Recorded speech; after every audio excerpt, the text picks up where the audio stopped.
Nalulunod sa batikos ng mundo, sa kung ano lamang ang kaya ko.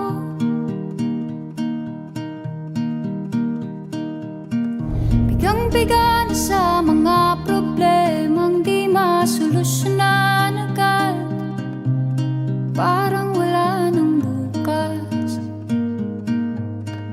Pwede bang umiwas?